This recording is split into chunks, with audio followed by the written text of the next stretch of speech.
Ay de los hijos que se apartan, dice Jehová, para tomar consejo y no de mí, para cobijarse con cubierta y no de mi espíritu, añadiendo pecado a pecado, que se apartan para descender a Egipto y no han preguntado de mi boca, para fortalecerse con la fuerza de Faraón y poner su esperanza en la sombra de Egipto. Pero la fuerza de Faraón se os cambiará en vergüenza, y el amparo en la sombra de Egipto en confusión. Mi saludo para todos y cada uno de mis hermanos, compartiendo con ustedes estos momentos de reflexión, de meditación. Nuestro anhelo es que este tiempo, estos momentos que podemos estudiar juntos la palabra del Señor, produzcan en nosotros un sentido de reflexión, un sentimiento de volver a la palabra del Señor, de volver al texto de la Biblia y entender que Dios todavía nos sigue hablando y sigue trayendo a nuestras vidas el consejo de su preciosa palabra. Sin lugar a dudas, los textos que acabamos de leer deben ser un llamado de atención para aquellos que caminamos con Dios y que queremos continuar en esta senda. De hecho, dice, ay de los hijos que se apartan, dice Jehová.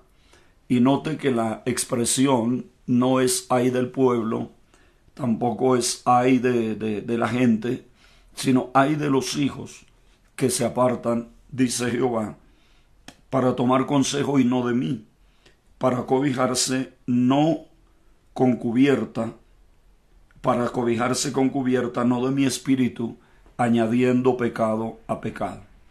Este texto debe, como dije ya, debe llamarnos a una reflexión. Algo estaba sucediendo dentro del pueblo, algo estaba aconteciendo dentro de la nación, dentro del pueblo del Señor. Podemos nosotros hacer una aplicación de estos pasajes a la vida de la iglesia de hoy, a la vida del pueblo del Señor de hoy.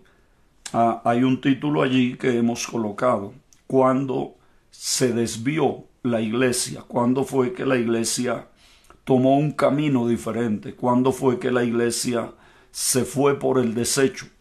Alguien dijo en alguna ocasión que si los desechos fueran buenos, no existirían los caminos reales. Seguramente al caminar por los pueblos, por los campos, nos encontramos con algo que se llama el camino real, el camino que fue transitado por muchas generaciones. Y también encontramos al transitar por esos senderos, encontramos algunos caminos también que han sido abiertos después y que pretenden llevarnos al mismo lugar, pretenden conducirnos en la misma dirección. Sin embargo, algunos de esos desechos, así se les llama, se convierten en trampas, se convierten a veces en caminos no deseables y no adecuados para el caminante. Por eso se hicieron los caminos reales, caminos que a veces al verlos pareciera ser que quienes los construyeron no tenían una forma de calcular las distancias y de superar los obstáculos. Sin embargo, esos caminos siguen allí, permanecen allí y todavía son usados por muchas personas que quieren llegar a su destino y que utilizan ese camino real. Con respecto a esto, el Señor Jesús fue muy enfático cuando dijo: yo soy el camino. Y a los primeros cristianos, en el tiempo del libro de los Hechos, se les llamó los del camino. Quienes seguían a un maestro se les consideraba los del camino, el camino de Platón, el camino de Aristóteles, los del camino de Jesús también. Y luego más adelante se les llamó cristianos por primera vez en Antioquía. Y seguramente, como dijo alguien, ese título cristianos no se los colocaron ellos, ni se los colocó un creyente, se los colocó los inconversos, las personas de aquel lugar. Los llamaron allí cristianos por primera vez. Por supuesto que ese título, que quiso tal vez en un comienzo ser denigrante, se convirtió en una real manifestación de lo que somos. Somos cristianos, pues seguimos a Cristo. Somos cristianos, pues nos identificamos con Cristo. Somos cristianos, pues vivimos por Él y para Él. Nuestra vida está determinada por las enseñanzas del Señor Jesucristo para cada uno de nosotros, de tal manera que hoy ese término cristiano identifica a todos aquellos que seguimos las enseñanzas y seguimos el legado del Señor Jesucristo, nuestro Señor y nuestro Salvador. De tal manera entonces podemos notar que a través del tiempo, y hay algo que debemos reconocer y debemos saber todos, y es que Dios tiene una sola iglesia. El Señor tiene una sola iglesia. Esa palabra iglesia también tiene un significado y tenía un uso en el griego, entre los griegos tenía un uso, y seguramente en el tiempo del Señor, en el tiempo de los romanos, también esa palabra tenía un uso, como también tenía un uso la palabra evangelio. Muchas de las palabras que se usaron fueron palabras del común hablar de la gente, del común hablar de los ciudadanos de aquella época en la cual vino el Señor Jesucristo. Eso no le resta ningún valor, ni le añade ningún valor. Sencillamente es el uso de las palabras de acuerdo al significado que tienen y al valor que se le quiso dar a la expresión. El término iglesia o eclesía, como suelen decir algunos, pues hace referencia a los que son llamados fuera, es decir, que de entre toda la comunidad, de entre todas las personas, hay un grupo que es sacado afuera. En el caso del tiempo de los griegos, eran personas que eran sacadas afuera para decidir asuntos del Estado, personas que eran sacadas fuera de la multitud, sacadas fuera para decidir asuntos del Estado. Hoy podemos decir que los llamados afuera, la iglesia, hemos sido llamados para decidir asuntos del reino espiritual, del reino de los cielos, para decidir asuntos relacionados con la salvación de las personas. Por supuesto que ese tomar decisiones no implica cambiar el programa, ni el panorama, ni el objetivo, ni el sentido de la enseñanza del Señor Jesucristo. Sería una torpeza pensar que la iglesia tiene la capacidad de cambiar lo que Jesús determinó, lo que Dios determinó en Jesús y en el obrar de Él para con su iglesia. Pero eso es lo que significa la palabra iglesia, los que son llamados afuera. Y ahí sí tenemos que hacer una aplicación a nuestra vida. La iglesia no somos un grupo de personas con una creencia viviendo como vive el mundo. Somos un grupo de personas que hemos sido sacados fuera, llamados fuera, arrancados de allí, del común andar de la gente, y allí la expresión del apóstol Pablo, que no nos conformemos a este siglo, sino que seamos transformados por medio de la renovación de nuestro entendimiento. De allí las grandes declaraciones de la Biblia, para no ser uno más del montón. Estamos en el mundo, dijo el Señor Jesús, pero no somos del mundo. Y al estar en el mundo, pero no ser del mundo, el vivir de la iglesia, el trasegar de la iglesia, necesariamente debe marcar una diferencia, debe tener una diferencia que muchas veces parece que se diluye en el andar y en el caminar de la iglesia, porque muchas veces la iglesia, dejando el camino, reitero, el camino real, se ha desbocado por algunos atajos, pretendiendo llegar a la misma meta y llegar en la misma condición. Sin embargo, es importante, reitero, que a través de la reflexión, a través de volver a la palabra, nos demos cuenta la condición en que estamos, la situación en la que estamos. Y creo que una de las cartas que nos hace un verdadero llamado a una reflexión sincera, una reflexión profunda, es sin lugar a dudas la carta a los Gálatas, ya que en esa carta el apóstol Pablo subraya o hace notar algunas verdades que son realmente llamativas y, si se quiere, alarmantes, y, si se quiere, fuertes en su connotación. Por ejemplo, en la carta a los Gálatas, los Gálatas no eran una sola congregación. Posiblemente eran varias iglesias que estaban en la región de Galacia. Y allí seguramente había varias congregaciones, varios grupos que se reunían para adorar a Dios, para exaltar al Señor. En el capítulo 1, versículo 6, el apóstol Pablo dice: estoy maravillado de que tan pronto os hayáis alejado del que os llamó por la gracia de Cristo para seguir un evangelio diferente. Estoy maravillado de lo rápido, de lo pronto. Y estamos hablando de la iglesia del primer siglo, de la iglesia de los comienzos. Estamos hablando de una iglesia fundada por el apóstol Pablo. Estamos hablando de una iglesia que pertenece a lo que conocemos como la iglesia primitiva. Y Pablo dice: yo sabía que iba a suceder, que iba a pasar, que se iban a alejar de aquel que los llamó.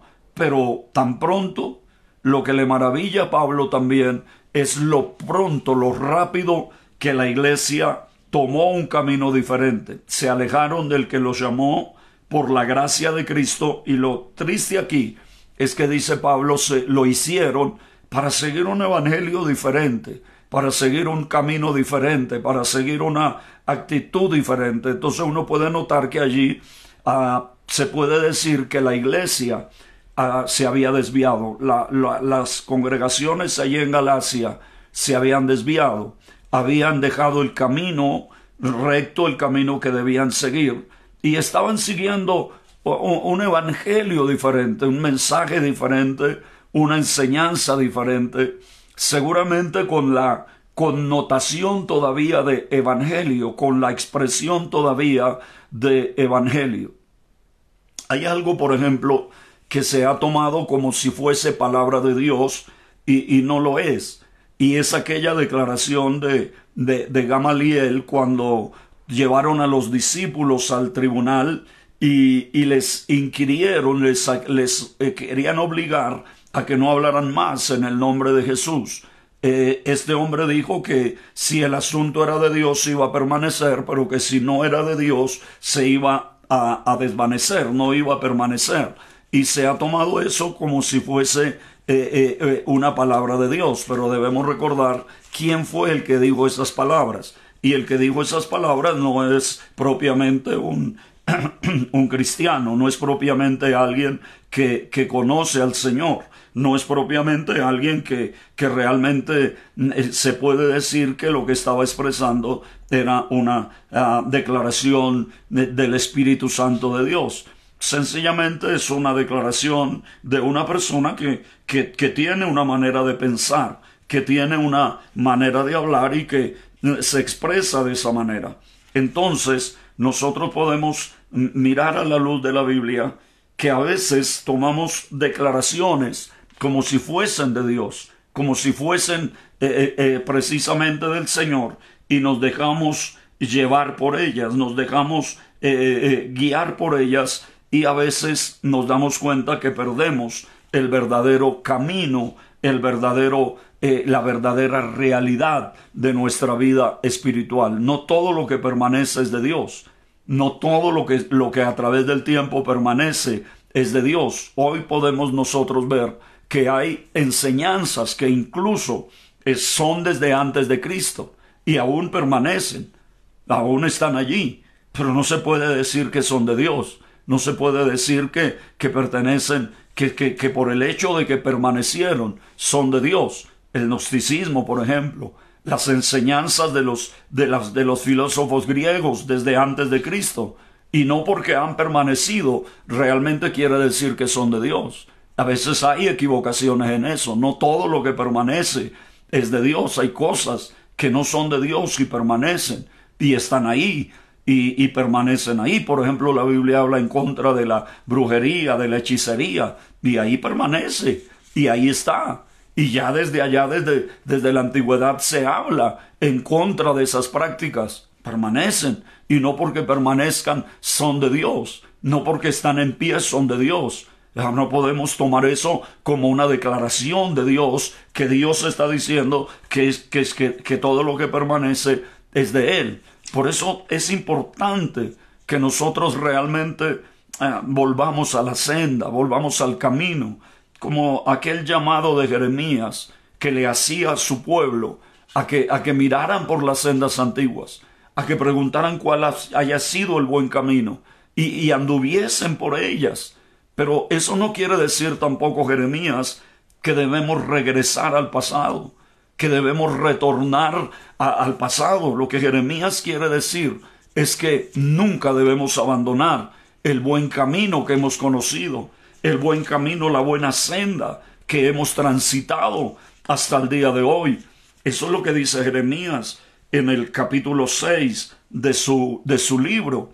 Capítulo 6 del libro del profeta Jeremías. Así dijo Jehová: paraos en los caminos y mirad y preguntad por las sendas antiguas cuál sea el buen camino, y andad por él y hallaréis descanso para vuestra alma. Mas dijeron: no andaremos. Puse también sobre vosotros atalayas que dijesen: escuchad el sonido de la trompeta. Y dijeron ellos: no escucharemos. Tremendas declaraciones del pueblo. La invitación para ese pueblo era que miraran atrás a todo el camino que ya habían recorrido, a toda la senda que ya habían transitado, a todo lo que Dios había venido haciendo con ellos, a que no se olvidaran de lo que Dios había hecho con sus vidas, a que retornaran en su fe a los tiempos aquellos cuando la presencia de Dios era una realidad. Pero ellos dicen: no vamos a andar por esos caminos.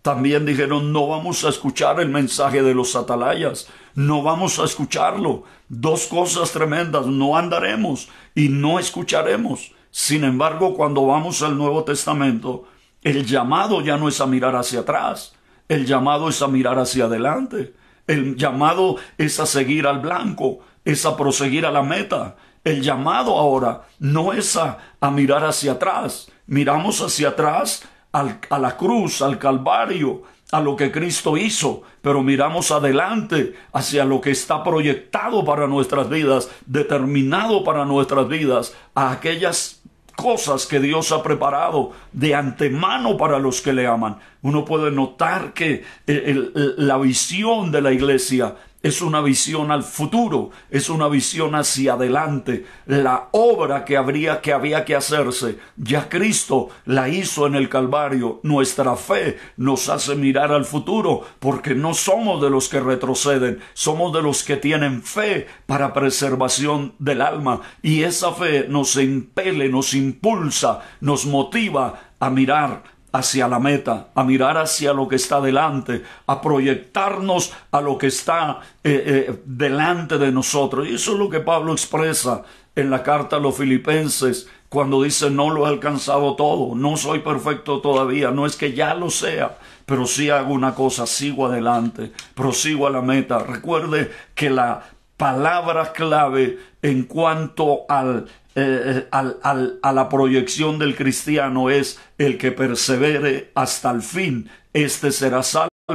O como dice otra versión: el que perseveró hasta el fin, el que perseveró, el que siguió, el que a pesar de todo, el que a pesar de las circunstancias, el que a pesar de todo lo que se dijo y se ha dicho, perseveró, no desmayó, no claudicó, no retrocedió, no.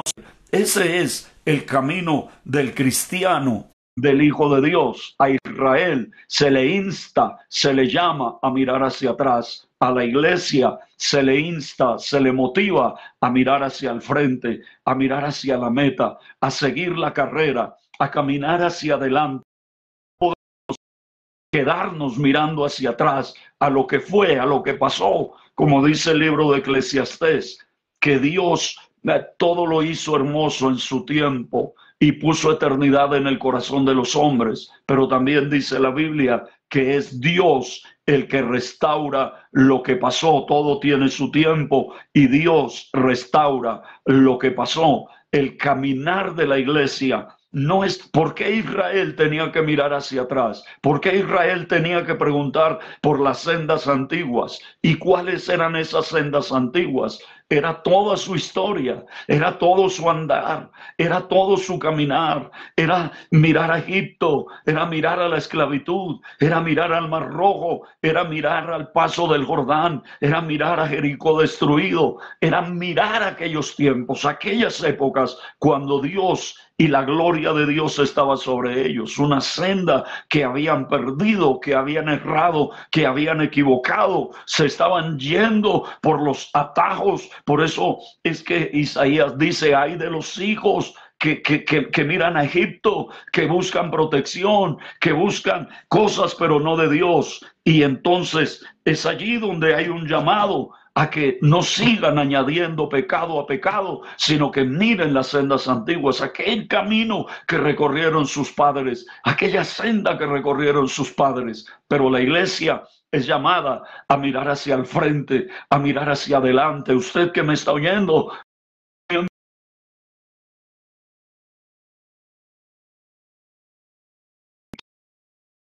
en el pasado, la iglesia no puede vivir de glorias pasadas. La iglesia no puede vivir hace años. La iglesia tiene que ser renovada para que compruebe cuál es la voluntad de Dios, agradable y perfecta. Hay una meta y no está atrás. Hay una meta que está delante de nosotros y vamos a alcanzarla con la ayuda del Señor. ¿Cuándo se desvió la iglesia? Reflexiona en eso, piensa en eso. Alguien dijo, y estoy de acuerdo también, hoy hay que evangelizar más dentro de la iglesia que fuera de ella. Le dejo ese pensamiento. Hoy hay que evangelizar más dentro de la iglesia que fuera de ella. Que Dios les bendiga, que Dios les guarde. Si Dios lo permite, nos encontramos mañana para seguir compartiendo la palabra del Señor.